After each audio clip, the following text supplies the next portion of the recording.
एक गांव में अर्जुन नाम का लड़का रहता था। एक रेल दुर्घटना में उसके माता पिता दोनों चल बसे थे।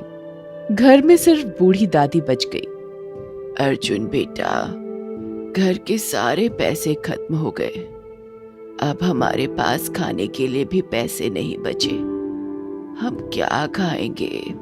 दादी आप चिंता मत करिए, मैं कुछ इंतजाम करता हूँ। मैं आगे पढ़ाई भी करना चाहता हूँ, लेकिन ना तो मेरे पास किताबें हैं, ना ही स्कूल की फीस भरने के लिए पैसे। मेरे कपड़े भी सारे पुराने हो गए हैं। फिर भी दादी तुम चिंता मत करो, मैं कुछ ना कुछ जरूर कर लूंगा। अर्जुन ने हिम्मत नहीं हारी। वह किसानों के पास जाकर ककड़ी, तरबूज या खरबूज खरीद लेता और पास के ही बाजार में पहुंचकर उन्हें बेच आता। इससे उसे कुछ पैसे मिल जाते, जिनसे वह घर पर खाने के लिए कुछ जरूरी सामान खरीद लेता था। वह फिर से अपने स्कूल भी जाने लगा। एक दिन उस पर एक मुसीबत टूट पड़ी। सुबह सुबह उसके घर पर गांव का जमींदार पहुंच गया। जमींदार बहुत बेईमान और बदनाम था। उसकी निगाह बेसहारा अर्जुन पर पड़ गई। उसने अपने मन ही मन कहा, यदि मैं अर्जुन को अपने जाल में फंसाकर अपना बंधुआ मजदूर बना लूं तो अपने हवेली में काम करने के लिए मुफ्त में मुझे एक नौकर मिल जाएगा। उसने उसकी बूढ़ी दादी और उसको धमकाया। तेरे पिता ने मुझसे 2000 रुपए कर्ज लिए थे, तुम्हें जल्दी वापस करना होगा, नहीं तो तुम्हारा घर और खेत दोनों मैं अपने कब्जे में कर लूंगा। मुझे तो इस कर्ज के बारे में मेरे बेटे ने कभी नहीं बताया। आज मैं पहली बार सुन रही हूँ। ये सच नहीं लगता है। मेरे पास तो खाने के लिए भी पैसे नहीं हैं। मैं तुम्हारे कर्ज कहाँ से वापस करूंगी? मुझे 2 दिन के अंदर मेरे पैसे वापस चाहिए, नहीं तो तुम्हें अपने सारे खेत और घर भी मेरे नाम करने होंगे और तुम दोनों को मेरी हवेली में रहकर बेगार करना होगा। जिसका डर था वही हुआ। 2 दिन बाद जमींदार आया। अर्जुन के घर और सारे खेतों को उसने अपने कब्जे में कर लिया। बुढ़िया, तू दिन भर मेरे घर की साफ सफाई करना। अर्जुन, तू मेरे साथ गाय भैंसों को जंगल में चराना, नहीं तो तेरी खाल खींच लूंगा। दादी और अर्जुन दुखी होकर जमींदार के सामने बहुत रोए गिड़गिड़ाए। जमींदार साहब, हमें छोड़ दो, हमारा खेत और घर वापस कर दो। हाँ जमींदार साहब, आपके मैं पैर पकड़ता हूँ, मेरे खेत और घर वापस कर दो। मुझे बहुत पढ़ना लिखना है और बड़ा आदमी बनना है। चल नालायक, तू पढ़ाई लिखाई करेगा तो मेरे घर का काम कौन करेगा? हाँ, वे बहुत रोए, लेकिन उनकी रुलाई सुनने वाला कोई नहीं था। उन दोनों को वो जुल्मी जमींदार जबरदस्ती अपनी हवेली पर ले गया। रात दिन जमींदार दादी और अर्जुन से खूब कसकर काम लेता था। अर्जुन खाली पेट दिन भर जमींदार के गाय भैंसों को जंगल में चराता रहता था। बूढ़ी दादी को भी दिन भर हवेली के सारे जूठे बर्तनों की साफ सफाई करनी पड़ती थी। रात को उन दोनों को जमींदार के बचे खुचे जूठन से आधे पेट भोजन करके सो जाना पड़ता था। अर्जुन खाना पीना खाने के बाद अपनी किताबें लेकर बैठ जाता था और देर रात तक पढ़ता रहता था। एक दिन जमींदार ने उसे पढ़ते हुए पकड़ लिया। जमींदार ने उसकी खूब पिटाई की। आगे से कभी तुझे पढ़ते हुए देखा तो तेरी खैर नहीं। किताब को हाथ भी लगाया तो मैं तेरी जान ले लूंगा। ठाकुर साहब, मेरा कसूर क्या है? क्या मुझे पढ़ने का भी हक नहीं है? भगवान के लिए मुझ पर ऐसा जुल्म मत करिए। जिस जंगल में अर्जुन पशुओं को चराता था, उसी रास्ते संजीव मास्टर रोज स्कूल जाते थे। अर्जुन रोज उनसे नमस्ते करता और उन्हें जंगल के फल फूल भेंट करता था। अरे अर्जुन, तुम तो बहुत बुद्धिमान हो, पढ़ाई लिखाई क्यों नहीं करते? मास्टर साहब, मैं रात में अपना सारा काम निपटाकर जमींदार की हवेली पर पढ़ाई करता था, लेकिन जमींदार ने इस बात पर मेरी पिटाई कर दी। वे मुझे पढ़ने नहीं देना चाहते। अर्जुन, तुम्हें मैं ये कुछ किताबें देता हूँ। तुम जंगल में जब गाय भैंस चराने आते हो तो यहाँ उसके साथ साथ तुम पढ़ाई भी कर सकते हो। यहाँ जंगल में तुम्हें जमींदार कहाँ देख रहा है? हाँ मास्टर साहब, ये तो बहुत कृपा होगी मेरे ऊपर। अब मैं इन किताबों को यहाँ रोज छुपा कर पढ़ लूंगा और शाम को गांव जाते वक्त इन्हें किसी पेड़ के कोटर में छुपा दूंगा। संजीव मास्टर हमेशा कुछ न कुछ किताबें लाकर अर्जुन को दे देते और अर्जुन जल्दी से ही किताबों को पढ़ डालता। पढ़ने के बाद उन किताबों को एक बरगद के पेड़ के खोखल में छिपा देता। वह जल्दी ही 10वीं तक की सारी किताबें पढ़ गया। मास्टर साहब भी कठिनाई आने पर उसकी मदद कर देते थे। एक दिन संजीव मास्टर साहब ने अर्जुन से कहा, अर्जुन, अब तुम्हें 10वीं कक्षा तक की सारी जानकारी हो गई है। तुम्हारा मैं 10वीं कक्षा का प्राइवेट फॉर्म भरवा देता हूँ। तुम परीक्षा में जरूर बैठो। मास्टर साहब, आपकी बहुत मेहरबानी होगी। अर्जुन इतनी विपरीत परिस्थितियों में 10वीं की प्राइवेट परीक्षा में बैठ गया। जब रिजल्ट निकला, वह इस परीक्षा में पूरे जिले में प्रथम आया। उसका नाम अखबार में छपा। जब जमींदार ने अखबार में अर्जुन का नाम पढ़ा तो वो आग बबूला हो गया और उसने फिर से अर्जुन की पिटाई शुरू कर दी। अर्जुन रातों रात अपनी बूढ़ी दादी को लेकर छुपते छुपाते दूसरे शहर पहुंच गया। वह वहां दिन में ट्यूशन पढ़ाकर रात्रि में अपनी पूरी पढ़ाई करता था। वह परिश्रम और लगन के साथ आगे बढ़ने लगा था। इसी बीच अर्जुन की दादी गंभीर रूप से बीमार हो गई। अर्जुन उनकी सेवा में जुट गया, लेकिन किस्मत को कुछ और ही मंजूर था। उसकी आंखों के सामने ही बूढ़ी दादी ने दम तोड़ दिया। अर्जुन इस दुनिया में अकेला हो गया। उसके आंसू रुकने का नाम ही नहीं ले रहे थे। हे भगवान, तू हम गरीबों की इतनी परीक्षा क्यों लेता है और सारे दुख हमारी ही झोली में क्यों भर देता है? क्या हमें जीने का, पढ़ाई करने का कोई हक नहीं? सिर्फ अमीर ही इस दुनिया में जी सकते हैं क्या? हम गरीब कहाँ जाए, कहाँ जाए, कहाँ जाए? ऐसा कह के वो रोने लगा और हमारे समाज के लिए बहुत से प्रश्न छोड़ गया। क्या यही गरीबों के साथ होता रहेगा? पढ़ाई करना गरीबों का भी हक है। आपकी क्या राय है? हमें जरूर बताइए।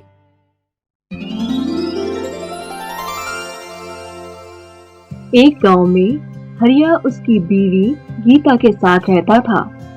उसका एक बेटा था सूरज। हरिया रिक्शा चलाने का काम करता, पर आमदनी इतनी नहीं थी कि वह उससे परिवार का पेट भर सके। पर जिंदगी ऐसे ही कट रही थी। अब सूरज की किताबों और फीस के लिए पैसे कहां से आएंगे? अगले 2 दिन में ही फीस के पैसे जमा करने हैं, नहीं तो मास्टर जी सूरज को अगली कक्षा में नहीं बैठने देंगे। मेरी तो आपने कभी सुनी ही नहीं। सारे पैसे तुम्हारे बूढ़े बाप पर उड़ाने की क्या जरूरत है? कुछ दिनों के बाद भी तो इलाज हो सकता था उनका। गीता आगे बोली, हे राम, अब कहां से लाऊंगी पैसे? ऐसा कहते हुए गीता अंदर चली गई। सूरज ये सब सुन रहा था। ये हरिया से बोला, आप चिंता मत करिए बापू, सब ठीक हो जाएगा। बात तो बस ऐसे ही किटकिट करती है। आज फिर घर से हरिया उदास मन से निकला था। यही सोच रहा था, कल ही गीता को समझाया था कि रोज रोज वही बात मत कहा कर, पूरा दिन खराब हो जाता है। भगवान पर भरोसा रख, कुछ न कुछ इंतजाम हो जाएगा। पर गीता को समझ आए तब ना। हरिया ने दोपहर तक रिक्शा चलाई। भूख लगी तो उसने डिब्बा खोला, पर डिब्बा खाली था। हरिया को गीता पर बहुत गुस्सा आया। मैं यहाँ दिन रात रिक्शा चलाता हूँ और ये है कि 2 वक्त का खाना भी नहीं दे सकती चैन से। हरिया बहुत गुस्से में था। अगर होटल से खाया तो 15 से 20 रुपए खर्च हो जाएगा। चलो जाने दो, पानी पीकर ही भूख मिटाता हूँ। ऐसा सोचकर उसने बोतल से 2 घूंट पानी पी लिया। रिक्शा चलाते चलाते शाम हो गई थी। दिन भर में उसने 150-200 रुपए कमा लिए थे, पर इतने काफी नहीं थे सूरज की फीस के लिए। उसे तो 2000 रुपए का इंतजाम करना था। यही सोचते सोचते वह उदास हो गया। ओए रिक्शा वाले, खाली है क्या? हाँ साहब, कहाँ चलना है? उस आदमी ने सामान रिक्शा में रखा और बोला, पटेल रोड चलो। हरिया उस आदमी को लेकर चलने लगा। आगे कुछ समय चलने के बाद उस आदमी ने उसे एक घर के सामने रुकने को कहा। कितने पैसे हुए? 25 रुपए साहब। हरिया ने बस इतना ही कहा तो उस सवारी का चेहरा लाल हो गया। तुम्हारा दिमाग खराब है क्या? इतने से दूरी के लिए 25 रुपए मांग रहे हो? मैं रोज आना जाना करता हूँ यहाँ से, 10 रुपए लगते हैं। साहब आप कभी कभार आते जाते होंगे, पर मैं रोज इसी रास्ते से सवारी करता हूँ। सब लोगों से 25 रुपए ही लेता हूँ। तो क्या लूटेगा हमें? आज ही करोड़पति बनेगा क्या? क्या करेगा इतने पैसों का? बंगला खरीदेगा क्या?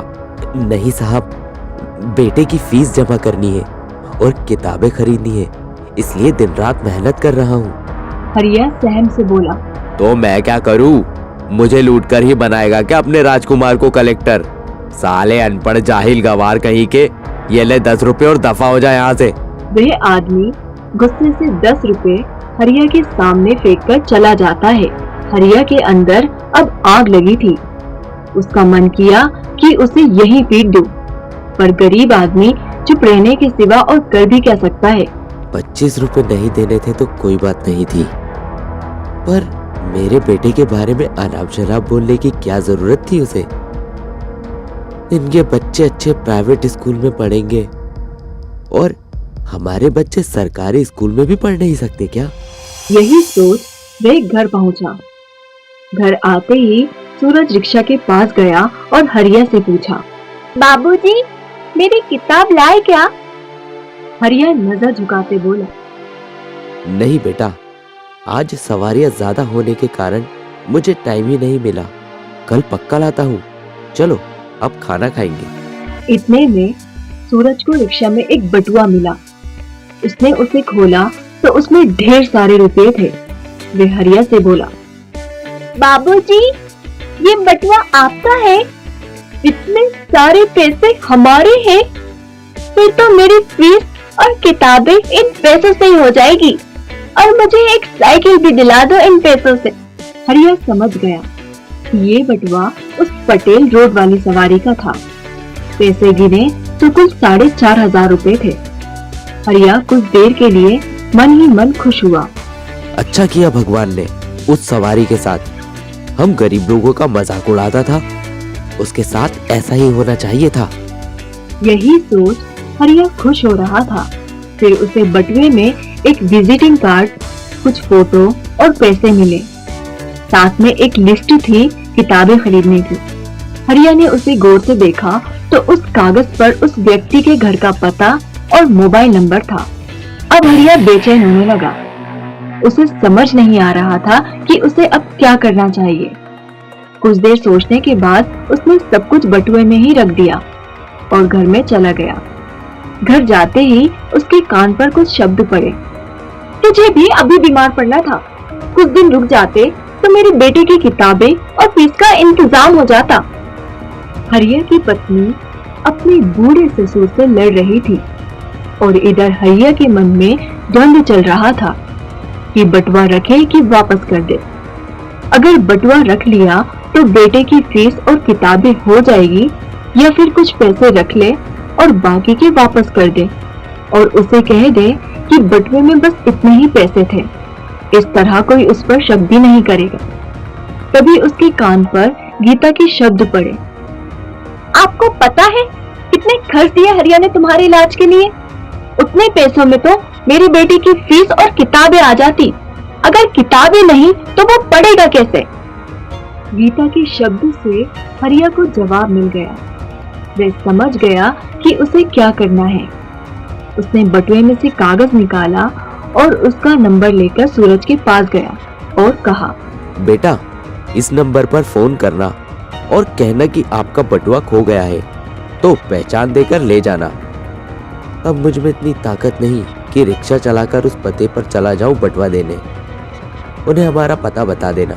सूरज फोन करने टीसीओ पर चला गया और हरिया घर में खाना खाने गया तो गीता का मुंह भी चुप हो गया और गीता रोटी बनाने लगी।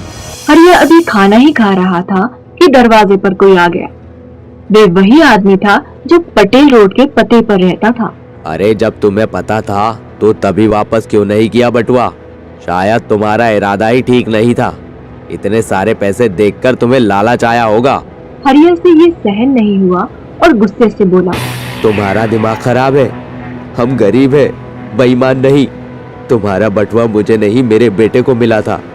ये लो तुम्हारा बटुआ और पैसे गिन लो और दफा हो जाओ। तुम्हारे पैसे से मेरा बेटा कोई कलेक्टर नहीं हो जाएगा। हाँ, मेरे 15 रुपए से तुम अपने बेटे को कलेक्टर जरूर बनाना। अब जाओ यहाँ से, साला गरीब का कोई नहीं होता, इज्जत भी नहीं। तभी सूरज ने उस आदमी को पहचाना और बोला, मास्टर जी आप यहाँ मेरे घर में? तो क्या ये आपका बटुआ था? हक्का बक्का होकर हरिया बोला। तो क्या ये तुम्हारे मास्टर जी हैं? सूरज के हाँ कहने पर हरिया के पांव से जमीन सरक गई। वे सोचने लगा, ये मैंने क्या कर दिया? अब ऐसा ना हो कि मास्टर जी मेरे बेटे को स्कूल से ही निकलवा दे। हे भगवान, मैंने क्या कर दिया? इतना सोचकर वे मास्टर जी के सामने हाथ जोड़कर खड़ा हो गया और माफी मांगने लगा। साहब, मुझे माफ कर दीजिए, मैं तो बस अपने बेटे की फीस और किताबों के इंतजाम में पहले से ही परेशान था, इसलिए शायद आपसे बहस कर बैठा। आप बड़े आदमी हैं, मुझ गरीब पर दया करो साहब, मुझसे बहुत बड़ी गलती हो गई। मेरी गलती की सजा मेरे बेटे को मत देना। मैं कुछ दिनों में ही स्कूल की फीस और किताबें उसे ला दूंगा, पर उसे स्कूल से मत निकालना साहब। और हरिया की आंखों से आंसू निकल पड़ते हैं। मास्टर जी ने हरिया के हाथ पकड़े और बोला, गलती तुमसे नहीं, मुझसे हुई है। तुमने मुझे मेरे घर तक पहुंचाया और किराया देते वक्त मैंने तुम्हें भला बुरा कहा। एक टीचर होने के बाद भी मेरा बर्ताव इतना बुरा था। शायद इसीलिए मुझे सद्बुद्धि के लिए भगवान ने यह सब करवाया। तुम ही मुझे माफ कर दो। आज से सूरज की स्कूल की फीस और किताबों की जिम्मेदारी मेरी रहेगी। यही मेरा सही पछतावा होगा। मुझे माफ कर देना। इतना कहकर मास्टर जी वहाँ से चले जाते हैं। ये सुन हरिया स्तब्ध खड़ा ही रह गया, क्योंकि उसकी इतनी बड़ी समस्या, जिसके लिए वो इतना परेशान था, ऐसे खत्म होगी उसने कभी सोचा ही नहीं था। दोस्तों, हमारे आजू बाजू में ऐसे हरिया और सूरज बहुत होंगे जो अपनी छोटी छोटी जरूरत के लिए दिन रात मेहनत करते हैं।